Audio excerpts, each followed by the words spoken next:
Gate के बाहर खड़े होकर एक पल घर का मुआयना किया। चारों तरफ जगमगाती लाइटिंग और पटाखों की आवाज़ अलग ही खूबसूरती की छटा बिखेर रही थी। अंदर से आती ढोलकी की आवाज़ और उस पर थिरकते हुए गाने और औरतों की हंसी ठिठोली और फिर मेहमानों का जमावड़ा, क्या कुछ नहीं था। चांदनी ने सब देखा और एक लंबी आह भरी, जैसे किसी जंग के लिए खुद को तैयार कर रही हो। आपी, आप यहाँ क्या कर रही हैं? अंदर नहीं जाना है क्या? निखत ने आते ही सवाल दागा। हाँ, बस चल ही रही हूँ, चांदनी ने सर हिलाकर जवाब दिया। मन का भारीपन चेहरे पर ना उभरे, इसलिए चेहरे पर गज भर की हंसी चिपका रखी थी। यूं भी वो यही तो करती आई थी। अंदर का माहौल देखकर उसे हैरत नहीं हुई। उसकी सोच के मुताबिक बच्चे को सब घेरे खड़े थे। दादी आके बलाएं ले रही थीं। घूम घूम के वो मिठाइयाँ बांटने के लिए डिब्बे संभाल रही। श्री, आखिर खुशी की बात थी ही। मिसेज आलम अब दादी बन चुकी थीं। सास से एक ओहदा ऊपर बढ़ गई थीं, तो खुशी तो लाजमी थी। यूं भी लोगों को मूल से ज़्यादा ब्याज से लगाव होता है। चांदनी, बेटा अच्छा हुआ तुम आ गईं। अब किचन तुम संभालो। वैसे भी बेटी आ गई है तो माँ का किचन में क्या काम? मुझे किस बात की फ़िक्र? मिसेज आलम अपने अंदाज में ही बल खाती चली गईं। पीछे से चांदनी ने फीकी स्माइल दी थी। ऐसा नहीं था कि वो खुश नहीं थी। खुश क्यों ना होती, वो भी तो बुआ बनी थी। लेकिन पिछले महीनों का रवैया आंखों में घूम गया था, जिसकी वजह से वो आने से कतरा रही थी और ना चाहते हुए भी मन में कड़वाहट घुल गई थी। लेकिन चाचा के फ़ोन करने के बाद उसे यहाँ आना ही पड़ा। वैसे भी ये तो रस्म दुनिया है। अपना काम पड़े तो लोग गधे को भी बाप बना लेते हैं। फिर तो यहाँ मुफ्त की नौकरानी मिल रही थी। चांदनी ने सारे गिले शिकवे की पोटली बांधी और अंधेरे कुएं में धकेल के लग गई अपने काम में। आज बच्चे का नामकरण था, इसलिए वो जल्दी जल्दी हाथ चलाने लगी। यहाँ गिने चुने लोगों को बुलाया गया था, क्योंकि पार्टी बाद करनी थी। इसलिए गिन के अभी कुछ 20-25 मेहमान आए थे, जिनमें से अपने खानदान और कुछ करीबी थे। भाभी, आपको पानी ज़्यादा गर्म तो नहीं लग रहा है? अगर गर्म है तो और ठंडा कर दूं? चांदनी ने सवाल किया था। अरे चांदनी, जच्चा है, सारा शरीर टूटा होता है, पानी ठंडा क्यों दे रही हो? पता है ना इस टाइम कितनी सावधानी रखनी पड़ती है। खैर छोड़ो, ये दुख भी किस्मत वालों को मिलता है, तुम क्या समझोगी। ये पहला कटाक्ष था जो चाची के हवाले से आया था, और उन्होंने अपने जुमले को अदा करके चांदनी को मातृत्व का एहसास दिलाना ज़रूरी समझा था। रहने दो भाभी, ये क्या जाने, माँ को ना ये बात पता होता है। माँ बनी होती तब ना जानती कैसे क्या होता है। देख चांदनी, अब मियाँ आए तो खुद को अच्छे डॉक्टर से दिखा लियो। भाई, अकेला आदमी कोई आदमी है? मेरी सना बेटी को देखो, शादी के साल भर के अंदर ही बच्चा हो गया। ससुराल वाले पूरे नाज उठाते हैं उसके। और इस बेचारी को देखो, शादी के 7 साल हो गए लेकिन अब भी गोद सूनी है। बुआ की बातों में चिंता कम और ताना ज़्यादा नजर आ रहा था। चांदनी का दिल किया कि वो चीख चीख कर कहे, मैंने अपने मन से अपनी गोद सोनी रखी है, या मेरा बच्चा नहीं तो मुझे जीने का अधिकार नहीं है। लेकिन दिल के फफोले दिल में ही रह गए और होठों ने चुप्पी साध ली। उसने वहाँ चुप रहना ही बेहतर समझा। किचन में काम पड़ा है, यह कहकर उसने अपने आप को रोकने की बहुत कोशिश की, लेकिन आंसू तो जैसे अपना रास्ता ही भूल गए थे और लुढ़क कर गालों पर आ गए। पिछली बार जब घर पर बुलाया था, चाची ने अपनी बहू को उसके पास नहीं आने दिया था। उनका मानना था कि ऐसी हालत में चांदनी की परछाई भी नहीं पड़नी चाहिए। उनकी बहू दुनियावी रस्में निभाते हुए सलाम करके ऐसे गायब हुई थी जैसे गधे के सर से सींग। यूं तो चाची ने सबको दावत पर बुलाया था, लेकिन चांदनी को ताना देना उन्होंने अपना वहाँ भी अधिकार समझा था। इस बात से चांदनी आहत हुई और सारे रास्ते रोते हुए गई थी, और पहली बार उसने ऊपर वाले से शिकायती अल्फाज निकले थे। आखिर क्यों? अब वो भी कहाँ सुनने को थे। इसलिए आइंदा वहाँ न जाने की कसम के साथ वो खाना खाकर सीधे घर चली आई थी। ट्रिंग ट्रिंग ट्रिंग फ़ोन की बजती धुन ने चांदनी की सोचों के घेरे में ब्रेक लगाते हुए उसे वर्तमान में पटका और अपनी तरफ उसका ध्यान आकर्षित किया था। चांदनी ने फ़ोन उठाते ही सलाम किया। तभी उधर से पहला सवाल दंदनाते हुए आया, ये आंखें लाल क्यों हैं? जिसका जवाब चांदनी ने नींद का बना दिया। लेकिन रेहान भी जानता था ये आंखें ना सोने से लाल हैं या रोने से। वक्त की नज़ाकत को देखते हुए उसने अभी कुछ भी पूछना मुनासिब नहीं समझा, इसलिए वो इधर उधर की बातें बनाकर चांदनी को हंसाने की कोशिश में लग गया, जिसमें वो काफ़ी हद तक कामयाबी हो गया था। आखिर में चांदनी ने काम का बहाना बनाकर फ़ोन रख दिया और अब चेहरे पर मंद मंद मुस्कान थी। हो भी क्यों ना, रेहान उसे इतना प्यार जो करता था। अरे क्या हुआ, खाना तैयार हुआ या नहीं? चाची ने किचन में झांकते हुए पूछा। हाँ चाची, हो गया सब। चांदनी ने भी किचन का मुआयना करते हुए कहा। आप सबको बुला लाओ, तब तक मैं घर से घूँ आऊँ, चांदनी ने कहा। अरे कहाँ जा रही हो? सबको खाना कौन खिलाएगा? चाची ने हाथ पकड़ते हुए कहा। पहले जच्चा को निकाल दो खाना, फिर कोई खाएगा, चाची ने हुक्म दिया। अच्छा ठीक है चाची, निकाल दे रही हूँ। अच्छा ठीक है चाची, निकाल दे रही हूँ। आप रुको एक मिनट, चांदनी ने खाने की तरफ मुड़ते हुए कहा। अरे नहीं चांदनी, तुम रहने दो, चाची ने चांदनी को हटाते हुए कहा। आमना तुम निकाल दो खाना, तुमको पता है ना जच्चे का खाना कैसे निकालना है। ध्यान से निकालना चांदनी, अब तुम निकल जाओ किचन से, चाची ने एक अदा से हाथ नचाकर कहा, जिस पर जंत रखते हुए भी दो कतरे चांदनी की आंखों से फिसल ही गए थे। उसे भी समझते देर न लगी कि चाची ने उसे किचन से क्यों निकाला है। मैंने खाना बनाया तब छूत नहीं लगी खाने में, खुद में बड़बड़ाते हुए वो किचन से निकल आई। लेकिन आंखों में आंसुओं की लड़ी सी लग गई, जिसे उसने जैसे तैसे छुपाया था, और जाकर एक कोने में बैठ गई। ऐसा ये गम ही नहीं कोई पहचान ले, ऐसा वो कौन है जो दुख मेरा जान ले। ये कहते हुए चांदनी ने आंखें मूंद लीं और अपने अतीत में खो गई। चांदनी छत पर बैठी अतीत को याद करने लगी और 7 साल पीछे पहुंच गई। अब्बू ने एक फ़ोटो उसके सामने रखी और दूसरी फ़ोटो हाथ में रखी और बोला, देखकर बताओ कौन सा अच्छा है। चांदनी ने शर्माते हुए कहा, जो आपको अच्छा लगे, और आपसी सहमति से रेहान को पसंद किया गया। चांदनी ने भी सबकी रजामंदी पर मोहर लगा दी। हालांकि चांदनी की अम्मी ने रेहान की मां ना होने पर ऐतराज़ जताया था।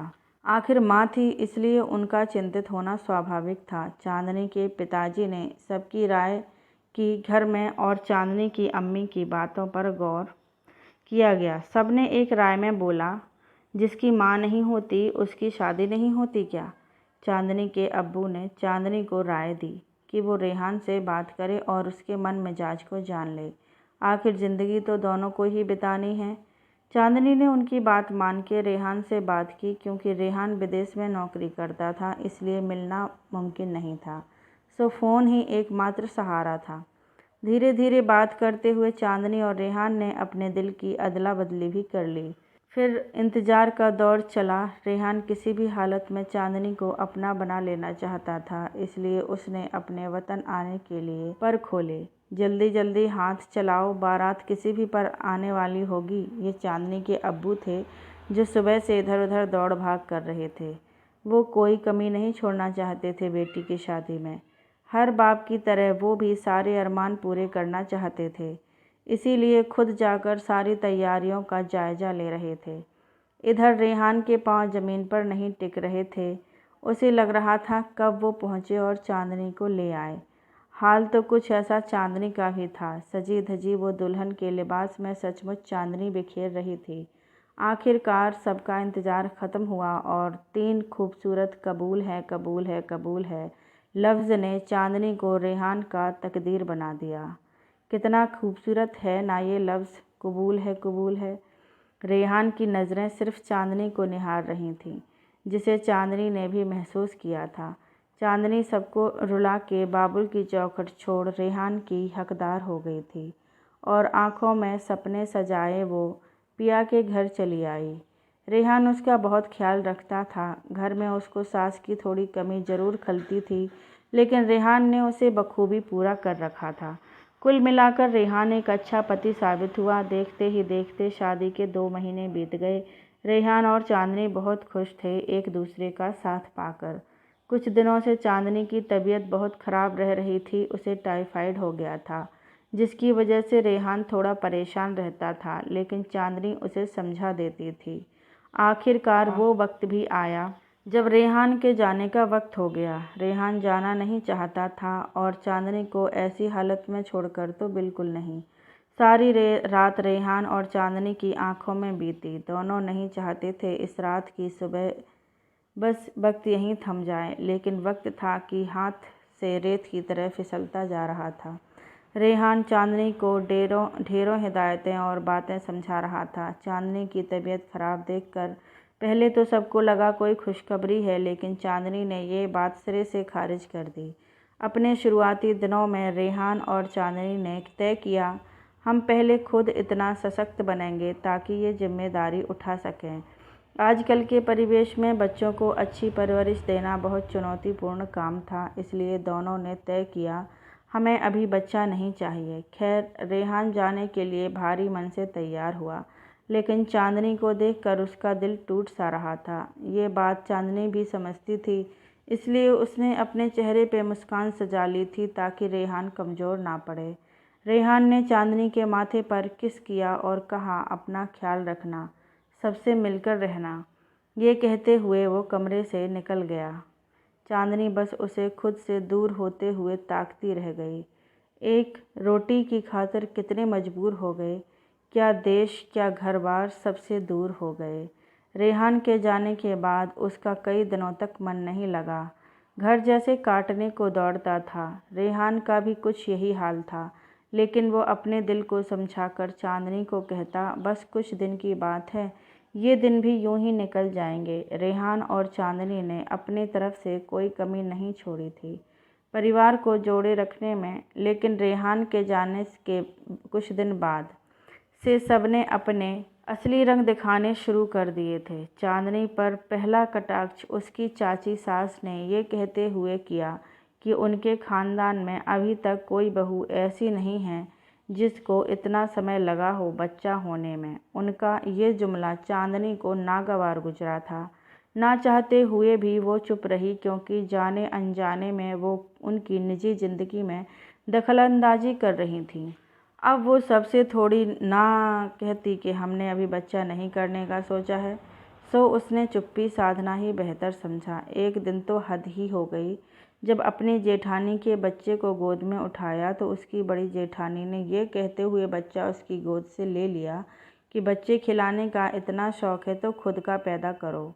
ये सुनकर चांदनी को ऐसे लगा जैसे उसने बच्चे को उठा के कोई जुर्म कर दिया है।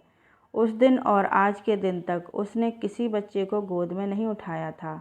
उसके दिल में डर बैठ गया था, कहीं कोई उसकी गोद से अपना बच्चा छीन ना ले। पहले तो ये बातें उसने रेहान से छुपा के रखी थीं, लेकिन धीरे धीरे उनके तानों में होता इजाफा रेहान के कानों से भी जा टकराया था। अब तो हर बात में उसे बांझ का ताना मिलने लगा था, जिसे याद करके एक सर्द लहर उसके दिल पर बीती थी। तभी निखत ने उसके पास आकर उसकी सोचों पर ब्रेक लगाया। आपी, चलो सबको खाना खिलाओ। चाची। चांदनी भारी मन से नीचे आई। बुला रही हैं। दिल का जख्म फिर से ताज़ा हो चुका था, लेकिन फिर भी उसने सारे फंक्शन में अच्छे से भाग लिया और मन की पीड़ा को कुछ देर के लिए दिल में दफन कर दिया था। उसने सबको अच्छे से खाना खिलाया और सारे काम ख़त्म किए और करीब रात के 11:30 बजे अपने घर जाने को तैयार हुई। तभी मिसेज आलम ने उसे मिठाई का डिब्बा थमाते हुए कहा, चांदनी, ध्यान रखना, इस बार ऐसा हो कि ये मिठाई का डिब्बा मुझे वापस मिले। उन्होंने इस अदा से कहा जैसे चांदनी जानबूझकर मां नहीं बन रही है। जाते जाते भी उसकी आंखों में आंसुओं की लड़ी लग गई। चांदनी झलकती आंखों के साथ बिस्तर पर आई। ऐसा कोई पहली बार नहीं था। वो अक्सर रात करवट बदलते और रोते गुजारती थी। वो अभी सोचों में गुम ही थी कि उसके फ़ोन पर रेहान का नंबर चमका। वो जानती थी रेहान उससे क्या पूछने वाला है, जिसके लिए वो खुद को तैयार करने लगी। उसने फ़ोन को उठाया और सलाम किया। रेहान ने सलाम का जवाब दिया और चांदनी को खोजती नज़र से देखने लगा और चांदनी नज़रें बचाने की कोशिश करने लगी। चांदनी का ऐसा बुझा बुझा चेहरा देखकर रेहान के दिल के 100 टुकड़े हुए थे। उसने भारी मन से बोलना शुरू किया, तुम वहाँ क्यों गई थीं? रेहान ने पहला सवाल दागा। चांदनी खामोश थी और रेहान जवाब के इंतज़ार में था। फिर चांदनी ने खुद को समेटा और धीरे से मिमियाते हुए बोली, जान चाचा ने कॉल किया इसलिए जाना पड़ा, नहीं जाती तो वो बुरा मान जाते। चांदनी ने बहलाने की कोशिश की। रेहान ये बात जानता था। उसने बस इतना कहा, मेरी बीबी की कोई बेइज्जती करे या उसकी आंखों में किसी ने आंसू लाए तो मैं उसको छोड़ूंगा नहीं। रेहान दबे गुस्से में बोला, क्योंकि उसे पता था वहाँ क्या हुआ होगा। वो बात दोहरा के चांदनी को तकलीफ़ नहीं पहुँचाना चाहता था, इसीलिए नपे तुले लहजे में बोलने की कोशिश की। चांदनी रेहान को देखकर मुस्कुराई। उसे रेहान पे टूट कर प्यार आया, जैसे रेगिस्तान में उसकी बंजर ज़मीन पर हरियाली आ गई हो और उसका अंग अंग खिल गया हो। वो अपना सारा गम भूल गई। यूं ही रेहान ऐसे ही तो करता था। पति पत्नी का रिश्ता भी होता ही ऐसे ही है। जिंदगी की राह में एक थके तो दूसरा उसे हौसला देता है। यहाँ भी ऐसा ही था। जब वो थक के हारने लगती तो रेहान उसकी ढाल बनकर खड़ा हो जाता था। इधर उधर की बातें करने के बाद उसने नींद का बहाना बनाकर फ़ोन रख दिया, लेकिन उसको नींद कहाँ आने वाली थी। वो ना चाहते हुए भी एक बार फिर अपने अतीत में कुछ टटोलने लगी, जहाँ उसे खाली हाथ लौटना था। हो हाँ, हम तो दुश्मन हैं ना, एक तुम्हारी बीबी ही सिर्फ सच्ची और सती सावित्री है, मिसेज हैदर हाथ नचाते हुए बोली। चांदनी खामोश खड़ी थी। उसे कुछ समझ नहीं आया कि वो क्या बोले। शादी को 2 साल से ऊपर हो गए हैं, लेकिन अभी तक तुम्हारी औलाद नहीं है। समाज में हम क्या मुंह दिखाएंगे? लोग भी तो हमसे पूछ रहे हैं ना, इसीलिए मैं तुम्हारी दूसरी शादी करवाना चाहता हूँ। रेहान के वतन लौटने के बाद चांदनी और रेहान की उनके बड़े भाई के पास पेशी हुई थी, जहाँ रेहान के भाई ने उसे दूसरी शादी करने का फैसला सुनाया था और दुनिया भर का ज्ञान दिया था। ये सब सुनकर रेहान गुस्से से आग बबूला हो गया। फिर भी उसने बड़े भाई का लिहाज करते हुए अपने गुस्से पर ज़ब्त रखते हुए कहा, ऊपर वाला हमें जैसे रखे, औलाद दे या ना दे, मैं चांदनी को तलाक नहीं दूंगा, ना ही दूसरी शादी करूंगा। वो 2 टूक कहता हुआ चांदनी को वहां से लेकर निकल गया। हालांकि चांदनी ने रेहान को समझाने की कोशिश की थी कि वो दूसरी शादी कर ले, लेकिन ये चांदनी को पता था वो कितने बार टूट के और कितनी बार हिम्मत से अल्फाज निकले थे। रेहान ने चांदनी से सवाल किया, ठीक है, मैं दूसरी शादी कर लूँगा, लेकिन तुम इसकी गारंटी देती हो कि उससे मेरी औलाद होगी? अगर उससे भी मेरी औलाद नहीं हुई तो तुम और कितनी शादियाँ कराओगी? रेहान ने लगभग गुस्से में बोला और चांदनी के पास उसका कोई जवाब नहीं था। रेहान अपनी बातों से टस से मस ना हुआ। चांदनी रेहान को अपना जीवन साथी पाके अपनी किस्मत पर रश्क करने लगी। सच में वो बहुत खुशकिस्मत थी जो रब ने उसको अपनी नेमत में से नायाब हीरा निकाल कर दिया, चांदनी का नसीब बना दिया। लेकिन दुनिया की रस्में निभाने के लिए उसको दुनिया के साथ चलना ही था। रेहान जब आता चांदनी के साथ बहुत हंसी खुशी से रहता और ये देख कर सबके सीने पर सांप लौटने लगते थे। सब एक जवान में बोलते, बताओ बांझ पर भी इतना लाड़ लुटा रहा है। अभी जवानी है ना, समझ नहीं आ रहा, बुढ़ापे में समझ आएगा। अरे तुम्हें नहीं पता, मुझे तो लगता है कुछ करा कर खिला दिया है इस कलमुही ने, तभी मियाँ इतना लट्टू है। कुछ ऐसे ही अल्फाज चांदनी के कानों से टकराते, लेकिन रेहान के सामने किसी का मुंह नहीं खुलता था। पीठ पीछे सब बातें बनाती रहती। ये बात रेहान भी अच्छे से जानता था, इसीलिए वो और जलाने के लिए चांदनी के लाड़ उठाता था। इन सब के बीच रेहान का फिर से जाने का वक्त आ गया। उसकी छुट्टियां ख़त्म हो गई थीं। वक्त जैसे पंख लेकर उड़ गया था। वो जाना नहीं चाहता था, लेकिन भारी मन से फिर उसने चांदनी से विदा ली और चांदनी यहाँ फिर अकेले रह गई। वो जा रहे हैं मेरे पहलू से ऐसे, साथ उनके जान जा रही हो जैसे। रोक लूँ उन्हें, दिल की ये फरमाइश है, लेकिन हालातों ने कहा अजब सी ये ख्वाहिश है। उसने पहली बार उम्मीद लगाई थी, लेकिन रब को शायद कुछ और ही मंजूर था और अपने उम्मीद की किरीचियाँ उसने खुद ही बटोरी थी। इधर रेहान के अब्बा की तबीयत भी खराब रहने लगी। चांदनी पूरे दिल से उनकी और घरवालों की सेवा करती थी, लेकिन उनके रवैये में कोई बदलाव नहीं आया था। कई बार उसका हौसला जवाब दे देता, लेकिन वो ससुर और अपने पति की खातिर फिर खुद को समेट लेती। और औरत की यही तो कहानी है, टूटना बिखरना उसके व्यक्तित्व की पहचान है। ससुर चांदनी को अपनी बेटी की तरह मानते थे, जिसका मान चांदनी ने भी बखूबी रखा था। पूरे घर में एक वही थे जिन्हें चांदनी की फिक्र रहती थी। चांदनी उनके पास जाकर ढेरों बातें करती और अपना मन हल्का कर लेती। हालांकि मिस्टर नईम अपने अनुभव और जेठानियों की चालबाजियों के बारे में बताते, लेकिन चांदनी बस हंस के टाल जाती थी। ऐसा नहीं था कि वो समझती नहीं थी, बस वो मन में कोई खटास नहीं लाना चाहती थी। आखिर उसका यहाँ से मन बेजार होने लगा, इसलिए उसने सोचा मायके का चक्कर लगा आऊं। रेहान को यही तो बस चाहिए था कि कैसे वो मायके जाने के लिए राजी हो, क्योंकि रेहान अपने घरवालों के बारे में जानता था, इसलिए वो चांदनी को मायके आने को कह रहा था। लेकिन हर बार चांदनी ससुर की तबीयत का बहाना बना देती और रेहान भी चुप हो जाता। यूं भी जब रेहान ने मिस्टर हैदर की बात नहीं मानी तो उन्होंने किनारा कर लिया। उन्हें बहुत धक्का लगा था रेहान को ने उनकी बात क्यों टाली, इसलिए घर में और दिल में उन्होंने दीवार खड़ी कर ली, जिसका रेहान को दुख तो बहुत हुआ, लेकिन उसने चांदनी को जाहिर नहीं होने दिया। चांदनी को मायके आए कुछ एक महीना हुआ था, लेकिन रेहान नहीं चाहता था वो घर पर जाए, इसलिए उसने बहाना बनाकर रखा था कि मैं आने वाला हूँ, दोनों साथ चलेंगे। इसलिए चांदनी भी रुकी हुई थी, लेकिन उसका दिल अपने ससुर की तबीयत पे अटका हुआ था। तभी एक खबर आई जिससे चांदनी को बहुत धक्का लगा।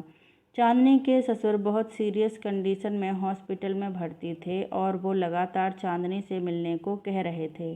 चांदनी ने जब सुना, वो झट से ससुराल जाने के लिए तैयार हो गई। वो अभी रास्ते में ही थी कि उसके ससुर का इंतकाल हो गया। आखिरी समय में वो वहाँ नहीं थी और वो क्या कहते ये राज उनके साथ चला गया था, जो कहने के लिए वो उससे मिलने के ख्वाहिशमंद थे, और ये रह रहकर चांदनी को कचोटता था। मिस्टर नईम के बाद सारे रिश्ते और मोह का बंधन टूट गया था। अब चांदनी का वहाँ रहना जैसे नाकों चने चबाना था। अब उसकी जेठानियाँ उसके सामने अपने बच्चे को नहीं आने देती, ना ही उसके हाथ से कुछ खाने देती। ये सब देख के उसका दिल बहुत दुखता था। ऐसा कोई दिन नहीं होता जिस दिन उसके किए में आंसू नहीं जब उसकी आंखों में आंसू नहीं होते थे।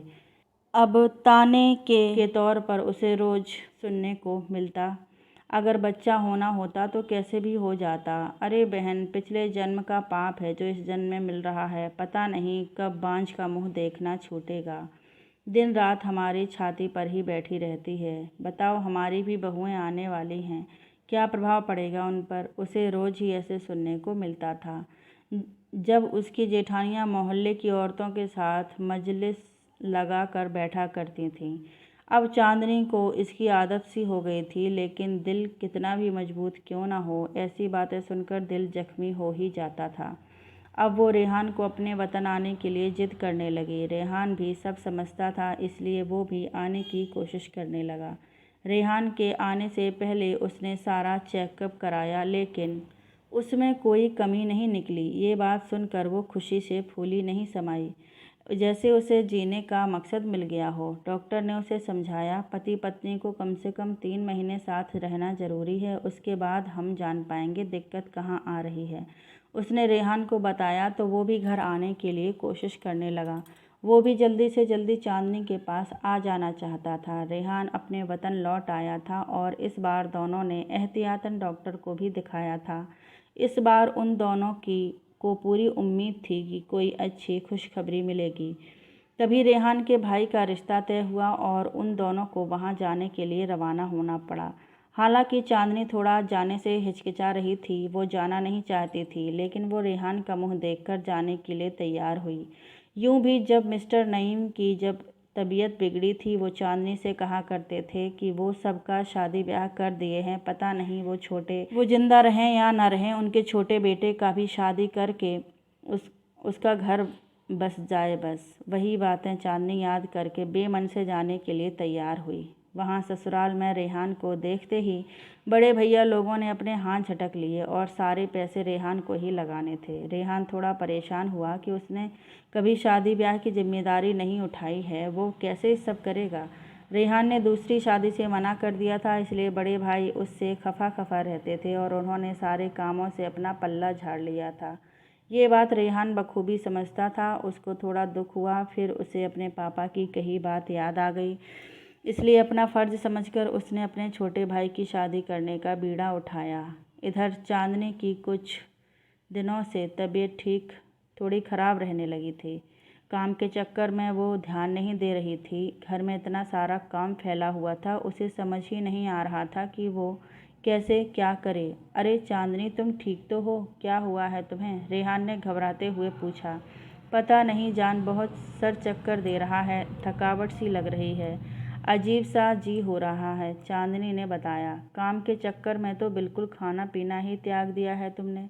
जब जानती हो कि घर में तुम्हें कोई फूलने वाला नहीं तो पूछने वाला नहीं, तो खुद का ध्यान खुद ही रखना चाहिए ना।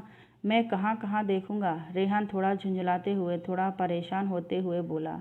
जान, मैं बिल्कुल ठीक हूँ, आप कुछ ज़्यादा ही परेशान हो रहे हैं, उसने समझाया। हाँ, हमारी तो आंखें ही नहीं हैं, हमें कहीं दिखता है, रेहान ने तंज कसते हुए कहा। रेहान को ऐसे देखकर चांदनी को उस पर टूटकर प्यार आया था। चांदनी को कुछ भी हो जाए तो रेहान ऐसे ही परेशान हो जाता था। कुछ नोक झोंक और कुछ रस्साकसी में देवर की शादी जैसे तैसे बीत गई। तब रेहान और चांदनी ने चैन की सांस ली थी। एक दिन रेहान और चांदनी कमरे में बैठे हुए थे, तभी रेहान की बहन ने दरवाजे पर दस्तक दी। अपनी बहन को दरवाजे पर देखते ही रेहान ने कहा, आपी, आप आइए ना अंदर, बाहर क्यों खड़ी हैं? रेहान की बहन ने कहा, मैं तुम दोनों से कुछ कहना चाहती हूँ। रेहान ने कहा, हाँ हाँ आपी, क्यों नहीं, बोलिए, क्या कहना चाहती हैं? रेहान ने कुछ परेशान होते हुए पूछा। उसे लगा कि कोई परेशानी की बात होगी। बहन भाई का प्यार भी ऐसा ही होता है, बहन को जरा सा भी परेशानी में देखकर भाई परेशान हो ही जाता है। रेहान की बहन ने बोलना शुरू किया। मेरे ससुराल के पास एक माता रहती हैं, वो बहुत पहुंची हुई हैं, उनके पास दूर दूर से लोग दिखाने आते हैं और एक ओझा भी हैं। एक काम करो, इन दोनों में से तुम दिखाओ, आखिर हमारा भी तो दिल करता है हम भी बुआ बने, घर भर में नज़र दौड़ा लो, सबकी औलाद हो गई है, एक तुम लोग ही ऐसे हो, वो परेशान होते हुए बोली। रेहान की बहन की ये बात सुनकर रेहान और चांदनी एक दूसरे को देखने लगे। ठीक है आप ही, आप पता बता देना, मैं जाकर उन्हें दिखा आऊँगा। रेहान बस इतना ही बोल पाया। रात को कमरे में, क्या हुआ जान, आप इतने परेशान क्यों हैं? रेहान को चुपचाप देखकर चांदनी ने सवाल किया। मैं कल तुमको आप ही के बताए पते पर ले चलूँगा, वरना उनको बुरा लगेगा और तुम भी मुझे सुनाओगी। इतना कहकर वो चुप हो गया। रेहान को ऐसे चुप देखकर उसे कुछ भी कहना मुनासिब नहीं लगा, इसलिए वो भी लाइट बंद करके लेट गई। अगली सुबह, चलो जल्दी से तैयार हो जाओ, हम आपके यहाँ चल रहे हैं, रेहान कमरे में दाखिल होता हुआ बोला। चांदनी तैयार होने के लिए उठी और अलमारी से कपड़े निकालने के लिए जैसे ही अलमारी खोली, रेहान उसके पास खड़ा था। उसको अचानक देखकर वो चौंकी, लेकिन रेहान का गंभीर चेहरा देखकर बोली, जान, कोई बात है क्या? कल से देख रही हूँ आप बहुत परेशान दिख रहे हैं, मैं तुमसे कुछ कहना चाहता हूँ, और उसे सोफे पर बैठाया। रेहान ने सपाट शब्दों में कहा। चांदनी ने एक नज़र रेहान के चेहरे की तरफ देखा। वहाँ उसे परेशानी और चिंता के मिले जुले भाव दिखे, जैसे वो खुद को तैयार कर रहा हो कुछ बोलने के लिए। चांदनी, मेरा वहाँ जाने का बिल्कुल भी मन नहीं है, लेकिन अगर मैं तुमको वहाँ नहीं ले गया तो आप ही को बहुत बुरा लगेगा। तुम तो जानती ही हो, अब अम्मी के गुजर जाने के बाद बहनों ने ही माँ बाप का प्यार दिया है, मैं उनकी बात नहीं टाल सकता। यहाँ जाने के बाद जिन्हें जो भी हो, मैं तुमसे कल भी प्यार करता था, आज भी करता हूँ और हमेशा करता रहूँगा। तुम मेरे लिए हमेशा अनमोल हो। रेहान परेशान होते हुए बोला और आंखों से 2 फसल आंसू फिसल गए थे जिसको रेहान ने छुपाने की नाकाम कोशिश की थी। रेहान को इस तरह देखकर चांदनी के दिल के 100 टुकड़े हुए। अभी रेहान उससे जान भी मांगता तो वो उसको हंसते हंसते दे देती। जान, आपको कुछ साबित करने की ज़रूरत नहीं है कि आप कैसे हो। मैं आपके प्यार पर कभी शक नहीं कर सकती। आप पर शक करना जैसे खुदा पर तोहमत लगाने के बराबर है। अगर आप ही को सही लगता है तो वहाँ हम ज़रूर जाएंगे। क्या पता जान, खुदा ने हमारा नसीब वहीं खोला हो।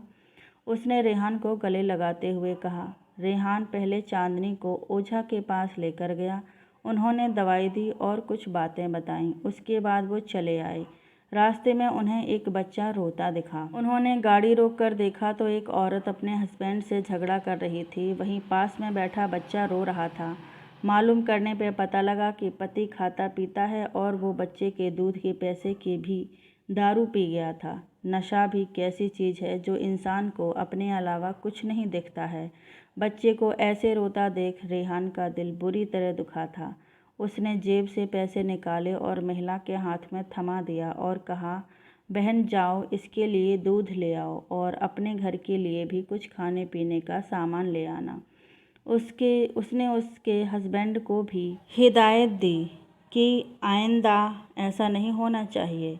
तभी बगल से किसी आदमी ने कानाफूसी की। अपनी औलाद तो है नहीं, आए बड़े दूसरे का दर्द समझने वाले।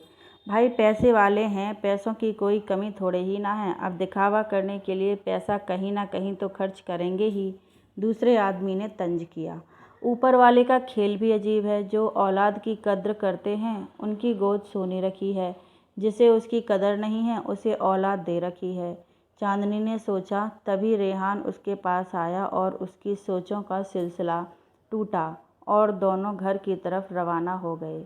दूसरे दिन रेहान की बहन के कहे मुताबिक दोनों माता जी के दरबार में हाजिर थे। वहां देखा एक बुजुर्ग महिला बैठी हुई थी। दोनों ने जाकर उन्हें प्रणाम किया और वहां बैठ गए। उन्होंने आंखें बंद करके कुछ मंत्र पढ़े और चांदनी को पास से ज़मीन की मिट्टी उठाकर उसके हाथों में रखी और कहा, खाओ। ये सुनकर चांदनी रेहान का चेहरा ताकने लगी। रेहान बस बेबस सा वहाँ बैठा था। दोनों अंधविश्वासी नहीं थे, लेकिन औलाद की चाहत ने उन्हें कहाँ से कहाँ ला दिया था। इतने में चांदनी की आंखों से आंसू फिसलने लगे। ना चाहते हुए भी उसने दिल कड़ा किया और अंधविश्वास का शिकार हो गई। चांदनी, मुझे माफ़ कर दो। मेरी वजह से ही तुम्हें ये सब झेलना पड़ रहा है। रेहान ने गंभीर स्वर में कहा। अरे नहीं जान, इसमें आपकी क्या गलती है। शायद मेरी किस्मत में यही सब लिखा है। उसने फीकी हंसी हंसते हुए कहा। वो क्या समझेगा पीर पराई, जिसकी न जग में हुई हंसाई। वक्त की पड़ गई ऐसी मार, दिल का हो गया लहू लुहान। बहुत दिनों से चांदनी की दादी उससे मिलने के लिए बुला रही थीं, लेकिन देवर की शादी की वजह से वो अपने ददीहाल नहीं जा पा रही थी। अब जब सब चीज़ें संपन्न हो गई थीं तो उसने दादी के यहाँ जाने का फ़ैसला किया। रेहान उसे लेकर उसकी दादी के यहाँ चला गया। वहाँ पहुँचकर भी उनकी हालत कुछ दूसरी नहीं हुई। वहाँ भी लोग तरस की निगाह से देखते तो कुछ लोग सलाह देते कि अब आए हो तो यहाँ दिखा लो, वहाँ दिखा लो, ये डॉक्टर अच्छा है। रेहान और चांदनी बस चुपचाप सुन के रह जाते थे। वो क्या ही कर सकते थे और किस को क्या समझा सकते थे। शेष भाग अगले पार्ट में ज़रूर सुनिएगा। लिखने और बोलने में कोई त्रुटि हुई हो तो उसके लिए क्षमा प्रार्थी हूँ।